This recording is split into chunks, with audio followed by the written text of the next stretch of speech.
নিস্তারিণী দেবী কালী মন্দির, যেটা রয়েছে হেদুয়ার খুবই কাছে। কিন্তু এই যে প্রথমেই বললাম না, মা না চাইলে তার দর্শন পাওয়া যায় না।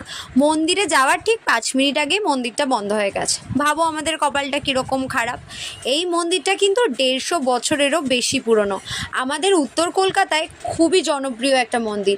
তবে সবাই কিন্তু এই মাকে ইচ্ছে কালী মন্দির বলেই জানে। তো তোমরাও কিন্তু একদিন এসো এই মন্দিরে। এই মন্দিরে এর আগে অনেকবার এসেছি, কিন্তু জানো তো কখনো ভিতরে ঢুকে মায়ের দর্শন করা হয়নি। আজকে মনে অনেক আশা নিয়ে এসেছিলাম যে মাকে ভালোভাবে পুজো দেবো, কিন্তু একটু টাইমের গন্ডগোলের জন্য আমাদের মায়ের দর্শনও হলো না আর মাকে পুজো দেওয়া হলো না।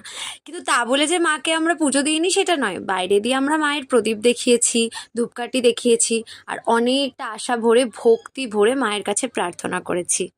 যাই হোক, মেনে নিয়েছিলাম আজকে আমাদের কপালটা খুব খারাপ, কি করার, কপালে মায়ের দর্শন নেই। ঠিক আছে, আবারও একদিন মায়ের কাছে আসবো আর ভালোভাবে মায়ের দর্শন করে মায়ের